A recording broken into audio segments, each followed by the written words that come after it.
This is the Fantasy Roadshow. Whoa. Welcome in, everybody, to another episode of the Fantasy Roadshow with your boys here. You know, my name is Truck, and I'm joined as always by Shane O'Mac.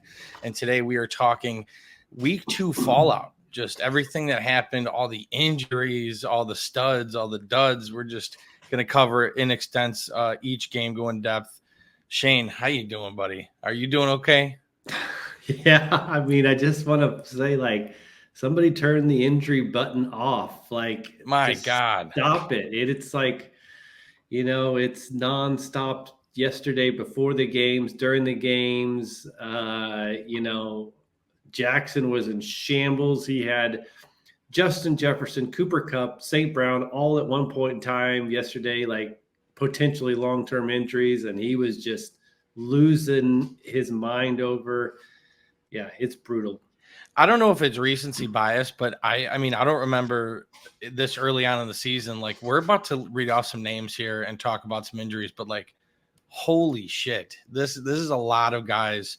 Luckily, Coles and I, our underdog shares are kind of dodging bullets with our top owned guys. Are none of the ones that are have any injuries, knock on wood, of course. But so yeah, let's jump right into it, man. Week 2 was crazy. So many injuries. We're just going to start off. I want to mention there's a lot of these guys that we're going to talk about. We don't have a lot of information yet. So it's something we need to monitor throughout the week. Take a look at your roster. If you have anybody that is right now questionable, you have to pay attention to when they're practicing and their injuries and their updates throughout the week. Or just check back in with us and we'll point you in the right direction. Mm-hmm. But let's just Shane, why don't you kick it off? We could go anywhere here. I mean, Cooper Kupp. How about that? Cooper Kupp, possible IR. Yeah, so it looks to be going on the IR. Out. The quote I had just heard before we started recording was out an extended amount of time. That's never good. That's never good when you hear that. I'm thinking it's like high ankle sprain is what maybe I'm thinking is what I read. But when they say extended amount of time, it's just not a good look. Man. No. So, the Rams are going through it. We'll talk about that team and their matchup from week 2. But, losing Puka now for multiple weeks, losing Cooper Kupp for multiple weeks, they're going to need some playmakers to step up. We'll talk more about that later on. But, man, that's tough. How about Amon-Ra? Possible MCL sprain. Could miss 2 to 4 weeks. He is tough, so he's probably going to play through it. It's Justin Herbert. High ankle, midfoot. He played through it in the game, but a possible MRI is coming in the week, so something to monitor. Evan Ingram, we saw that was a late hamstring, high risk of missing week 3, in my opinion. So, Shane, what else you got on your list? I mean, Isaiah Pacheco out up to 8 weeks with a broken tibia. I mean, yeah, he was rolling too. He was rolling in that game. He was looking like the heartbeat of that offense. And someone they relied on, but now Pacheco's out for what is it, 6 to 7 weeks? 6 to 8 weeks, yeah. 6 to 8 weeks. So, oh my God. Kenneth Walker, team's going to be cautious. Could be 1 to 2 games. We'll see. He's out. AJ Brown has been ruled out for week 2. We already saw that. By the way, this is recording on Monday at 6:30 p.m. before kickoff from the Monday Night Football. So just letting everybody know where we're at in the time zone and the timeline. But AJ Brown was ruled out this week. I'm hearing he's possibly going to be ruled out week 3 as well. So that's still up in the air. It's something you got to monitor. Tyjae Spears dealing with an ankle injury. You got to monitor that throughout the week. We talked about Cooper Kupp. Justin Jefferson had a quad bruise or a contusion, whatever you want to call it. But he's talking about playing through it, so it doesn't seem like he's going to miss any time. A few guys I'm going to rattle off here. We already know about CMC, 7 to 8, week 7 or week 10 returning. Let's see. We're talking about Jonathan Taylor did not play a snap in the fourth quarter, but it's just because of the game script. Which, why would you not have Jonathan Taylor on the field in the fourth quarter when you're losing? I mean, it's like he can catch the ball. I mean, that was the strangest thing. Have your best player on the field, like regardless of whatever. That's a whole nother conversation. Let's see. T. Higgins progressing, still questionable for week 3. Taysom Hill taken to the hospital for his chest injury. He'll begin rehab process this week. Jake Ferguson is expected to be back this week, hopefully. Like where are we? Like this is ridiculous, honestly. I mentioned Tyjae Spears, Aiden Daniels dealing with a rib injury, Hank Bigsby dealing with a shoulder injury, Rashad White dealing with a groin injury, Jacoby Brissett dealing with a rib injury, Deebo Samuel. Right now we got Deebo Samuel possibly missing a couple weeks. Keenan Allen's been out. We saw that. Maybe he comes back. David Njoku, Raheem Mostert, Jordan Addison. The list goes on and on and on. This is madness. Yeah. And, Joe Mixon is scheduled to have an MRI done probably either Monday night or Tuesday morning on his ankle. I didn't even mention Joe Mixon. Which was a really bad look last night when he had it. And so whenever you say like MRI on the ankle, it's worrisome. Yeah. So I hope we didn't miss anyone, but I'm sure we did. Okay. There's a lot of guys that are injured. And this week on the waiver wire is going to be pretty active, I'm assuming. So pay attention to the Substack, thefantasyroadshow.substack.com, to get our waiver wire information written by Shane O'Mac. The good stuff there. So let's just where do we go from here, right? I mean, talking about the injuries in the NFL over these 2 weeks, Shane, I don't know if you've noticed, but we have a historically low passing production. Have you noticed this? Yeah. Oh, yeah. Okay. So dug into the numbers a little bit. 2019 through 2022, first 2 weeks, 105 passes thrown, or at least 105 passes thrown by quarterbacks. Last year was 86. This year, 66. Almost half of the touchdown passes thrown from previous years. Our quarterback 1 in fantasy football is Baker Mayfield. Quarterback 2 is Derek Carr. That's where we're at right now in fantasy football. So historically low production. If your quarterback isn't playing well, don't worry. Not many are. Okay. Let's see.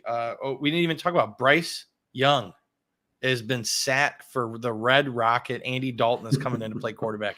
How do you feel about that? Yeah. Second game of his second season bench. It's got to be like one of the quickest benchings. But man, I watched some of that game as a Deontay Johnson owner, and it was brutal. Some of the throws were just so bad. Absolutely terrible. And it's like, look, your team isn't good. All right. Bringing in Andy Dalton isn't going to start. You're not going to start winning games and be in the conversation for winning the division. So, as an organization, lose as many games as possible. Like, what are we talking about here? Have a top tier pick. So bringing in Andy Dalton is just, I don't understand it, but he should play better. And the pass catchers and Jonathan Brooks, when he comes back, everybody should get an uptick with Andy Dalton at quarterback, in my opinion. Oh, yeah, for sure. All right. Anything else before we jump into these games? I don't think so, until we get an alert popping on my phone or something else. So yeah, absolutely craziness. So we're going to dive right into these games. We're going to start with your Dallas Cowboys at home, losing to the New Orleans Saints 44-19. This is a game that I personally bet on that I couldn't believe. I was like, what is going on? Are the Saints the best team in football right now? I can't see it, but yeah, I mean, we talked about it Sunday. We're like, oh, the Cowboys have been 16-0 in their last home games. They're just smashing. Saints, through the first 2 games, the Saints are averaging 44 points. Yeah. I mean, like, they score like over 30 at half. Like, what do we like in the first 2 quarters? Like, they look really, really good. Kamara, 4 touchdowns, 3 on the ground, 1 in the air. Rashid Shaheed, second week with a touchdown and a 50-yard plus bomb. Like, Rashid Shaheed is so fast, so good. I just welcome back Chris Olave. Chris Olave had a good game. He was in some action, which, bounced back from week 1. How about Jalen Tolbert? Jalen Tolbert was a big part of this game. 9 targets, 6 for 87. But yeah, my biggest takeaway, the Saints look like the best team in the NFL right now. So that's where we're at. Yeah, it's and listen, don't be discouraged on if you're a Chris Olave. Like, he still didn't score, but he just barely missed a touchdown. I mean, he was an inch away from having a touchdown on the goal line, and his target share was massive on Sunday. Yes, absolutely. All right, moving on to the next game, we have the Detroit Lions losing a big game to the Tampa Bay Buccaneers, 20-16. Are the Bucks one of the best teams in football? Like, we talked about quarterback 1 and quarterback 2 being Baker and Carr. Tampa Bay looks like the real deal, man. They look like the real deal. Chris Godwin continues to dominate out of the slot. We talked about it in the offseason. This is where he thrives, and we're seeing it. Absolutely great game. 8 targets and a touchdown in back-to-back weeks. Amon-Ra bounces back in a big way. We saw him. And then Jameson Williams, to me, is a weekly lock in your lineup. Mm-hmm. Just absolutely. 11 targets this week, 9 targets last week. I mean, what else is there to say about this game? I would be my main takeaway is I would start being concerned if I'm a Rachaad White owner. I wrote about it in Substack. It went out that Bucky Irving, his touches and his carries are increasing from last week to this week. And now it's like, I think like 55-45 split, and he's doing more with it. And so I would be concerned if I'm a White owner, because much of his value last year was just built on an insane volume, which he's not going to get this year. Yeah. And especially if Rachaad White misses any time, let alone give Bucky a chance to gain some momentum in this offense, and the team might go to him more often. So I completely agree. We could be seeing more Bucky Irving in no time. But yeah, Bucks to me are the real deal. That's my takeaway from this game. So all right, next game we have the Green Bay Packers beating the new Indianapolis Colts 16-10. Packers were at home with Malik Willis at the helm. And we talked about it in the Sunday start sit. He's never thrown for over 100 yards. Well, guess what, Shane? He did it. He did it. He threw for over 100 yards. I think he only missed he only had like 2 incompletions or something. Didn't throw much, but they didn't need to with Josh Jacobs. Josh Jacobs was running wild. And to me, like if you're the Colts and you know that you're going against Malik Willis, how are you not just dedicated to stopping the run? They're going to run the ball, and they just continue to pound it down their throat. So tough game for the Colts. And Anthony Richardson had 3 picks, one of them being a Hail Mary late at the game to try to make something happen. So that, don't count that against him, but still not a great day for Anthony Richardson. No rushing touchdowns, which that was, his saving grace on a lot of his games, but tough game for A-Rich. How about Alec Pierce? Alec Pierce, second week in a row with, an impressive performance. Back-to-back games with a touchdown. I think he should be rostered. He should not be sitting on the waiver wire if we see this in back-to-back games. Michael Pittman is in trouble. Yeah, that was my biggest takeaway is it's time to panic if you're a Pittman owner. Oh, 100%. This is why, I was kind of fading him the entire year. I don't have any shares of Pittman anywhere. And it was because of this. I just something about Richardson, maybe it was Coles talking my ear off about it, but just his consistency with his accuracy and his throwing ability, but not a great game for him, and a panic button for Pittman for sure. Yeah. That's pretty much all I got for this game. Mm-hmm. And then we have the Tennessee Titans at home losing to the New York Jets 24-17. Braylon Allen, 2 touchdowns. I don't know if you remember during our Sunday start. I remember what you said. Yes. You remember. So I was doing some last minute lineup adjustments. I'm like, I got to pick somebody up. Why am I holding on to Braylon Allen? Fuck, you know what I mean? Like, and of course I drop him, and he runs a touchdown and catches a touchdown. So to me, this seems like it's going to be more of a 2-headed backfield moving forward. Like they're going to need Braylon Allen in situations like they used him. And he's a good enough running back to where they're going to use him. So, drafting Breece Hall as your number 1 running back, you were hopeful that this wasn't going to become this, but I'm fearing that it is. Are you getting that same sentiment? Yeah, he could be. He's one of those guys I mentioned, like in the article. Like he's one of those. If something happens to Hall, he'll come in immediately, be 3-down back, league-winning potential. But yeah. I think it was over 50 yards rushing and receiving. He could start carving out that Bucky Irving type role with them for sure. Yeah, absolutely. Not too worried about Garrett Wilson though. His numbers are still indicating that he's going to have those big weeks. So I'm not worried about Garrett Wilson. I am worried about Will Levis. Will Levis continues to make some boneheaded decisions. Oh Two gosh. weeks in a row, just some highlight reel. What's the not top 10 on ESPN? I mean, if I was his coach, I would be benching him. You can't put your team in jeopardy like that, making these decisions. You're not Brett Favre. You're not these, incredibly talented quarterbacks that can make stuff happen like this. Like just stop it. Take a step back. Make smart decisions. Will Levis is in trouble. Tony Pollard continues to dominate that job. I know we talked about Tyjae Spears dealing with an ankle injury, but Tony Pollard is the guy. Moving forward, starting with confidence. He's their main piece right now of that offense. Yeah, I said it all preseason. I said, when you're trying to pick between those two guys, follow what the team has already told you. They invested the money and the resources right away in free agency in Tony Pollard. The Bengals did the same thing with Zach Moss. Follow the money on these decisions. Yeah, absolutely. That's always a good indication. Follow the money, All right, so then we have the Minnesota Vikings upsetting the San Francisco 49ers in Minnesota 23-17. Just putting my brain in a pretzel. Just absolutely. Vikings might be good. Vikings might be good. Sam Darnold looks good through 2 weeks. Justin Jefferson is an absolute freak with that 97-yard touchdown, basically winning them the game. But close game. 9 times out of 10, I feel like San Francisco wins, but this is the one chance that I think Minnesota was able to get the win. Jordan Mason continues to impress. Debo and Kittle are outshining Ayuk. We talked about Debo with that injury. Hopefully he can get back on the field quickly because they need him to.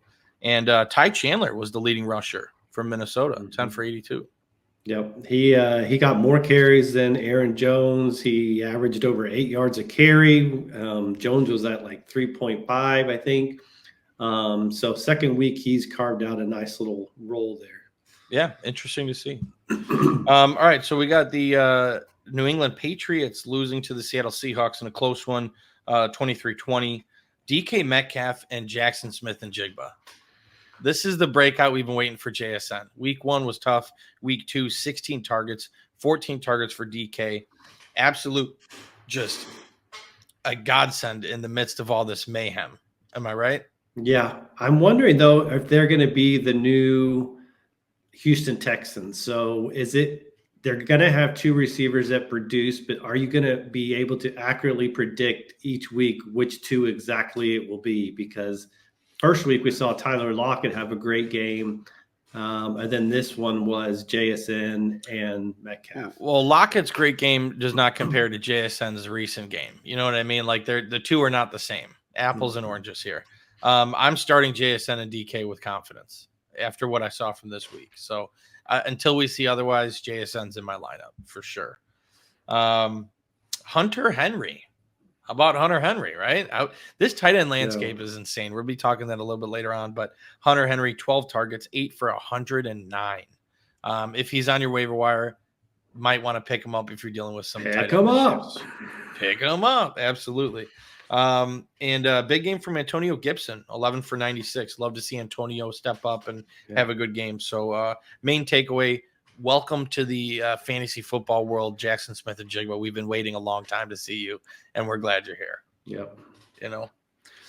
Did you have any takeaways for that game other than No, Jason, I think, if the Patriots, my big takeaway is if the Patriots can muck it up and stay close in most weeks and most game, I think we're going to go back and say that Ramondre Stevenson is going to be one of the biggest steals of the draft.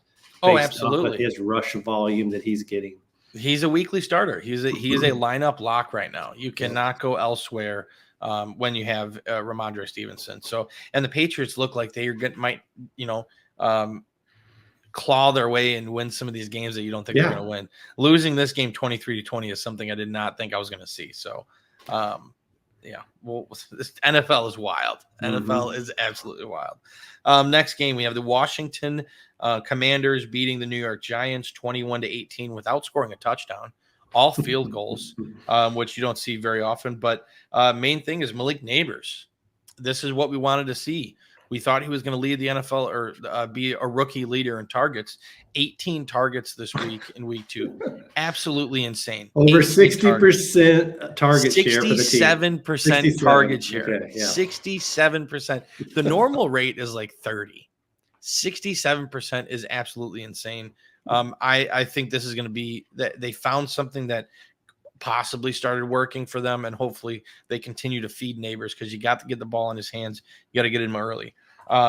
Brian Robinson, how about that big game? We called it early on during the Sunday start sit. 17 carries, 133 yards.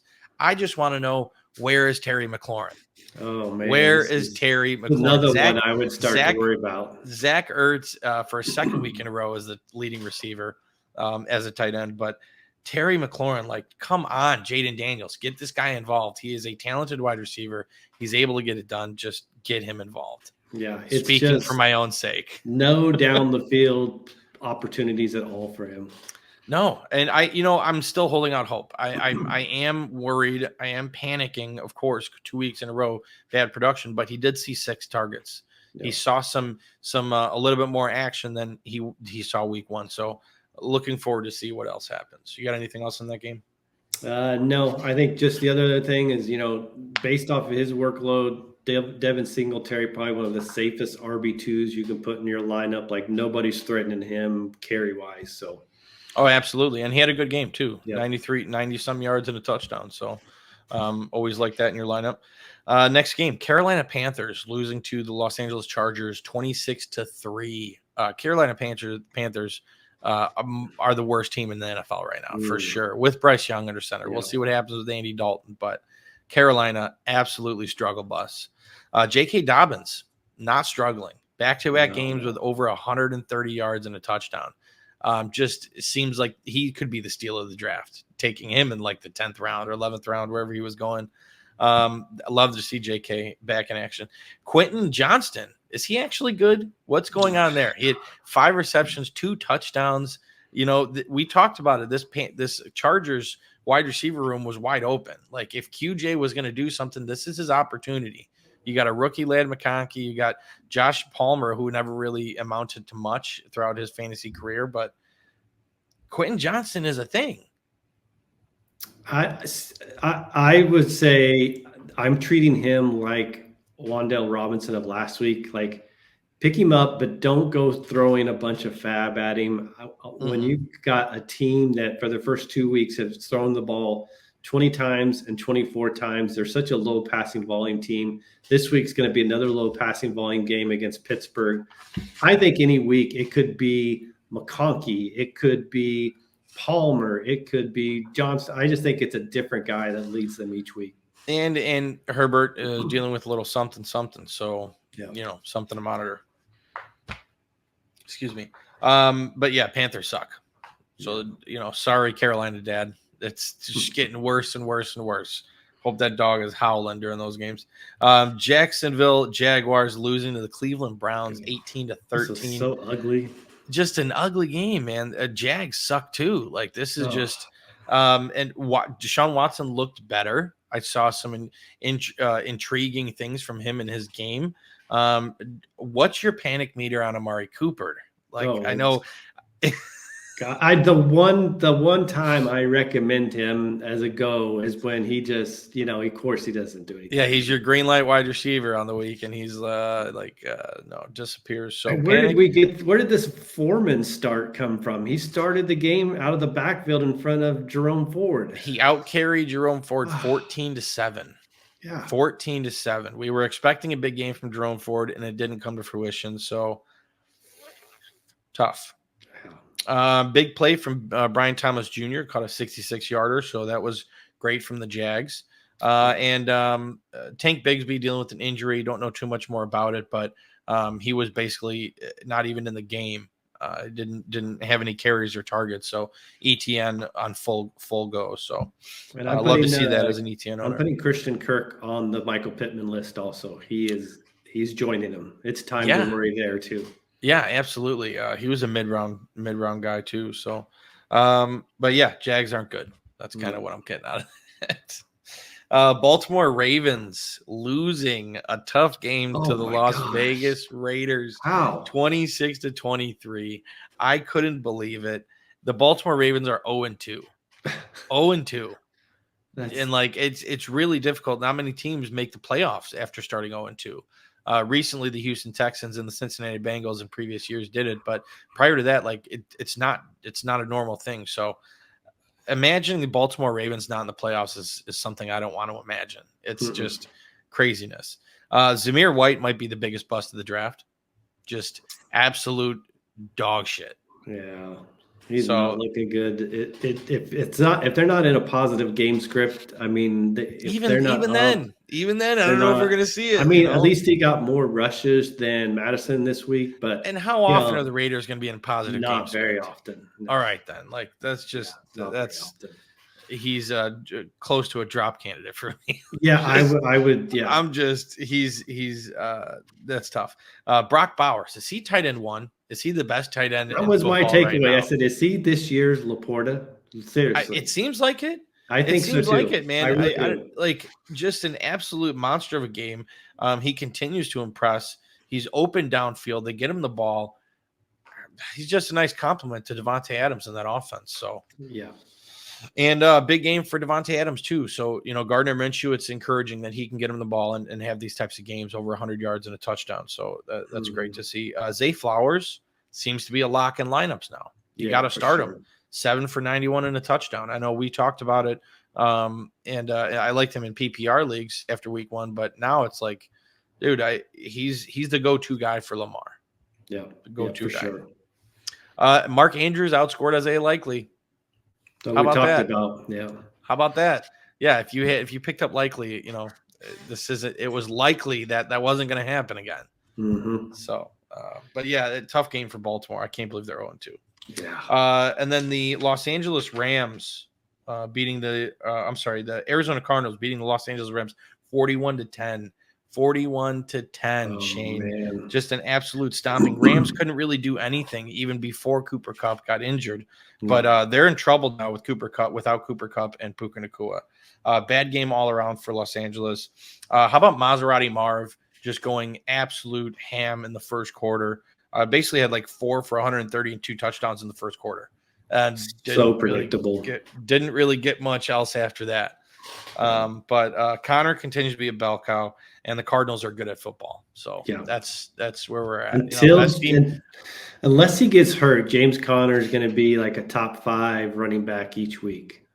Yeah, because he's just not. Benson isn't getting any of those carries at all. So he's going to be one of the best values if he stays healthy. Yeah, absolutely.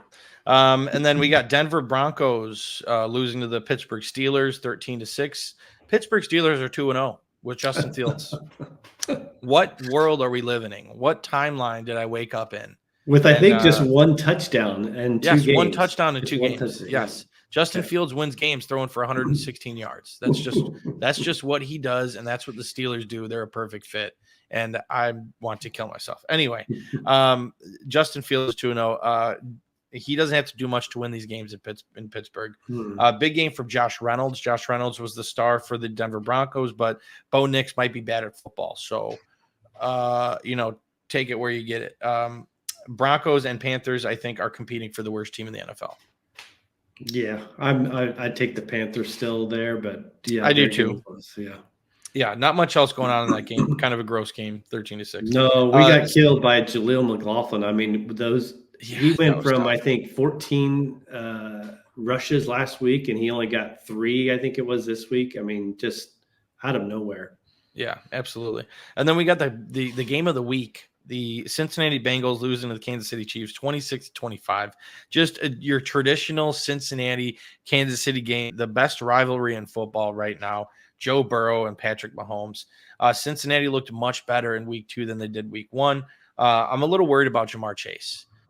Very concerning. I'm seeing a lot of red flags. He's complaining about a regular run-of-the-mill tackle. He's, arguing with the coach on the sideline. He's like showing you how not to get paid in the NFL. Like, I just am really worried dynasty wise for Jamar Chase. Not sure how you feel about that.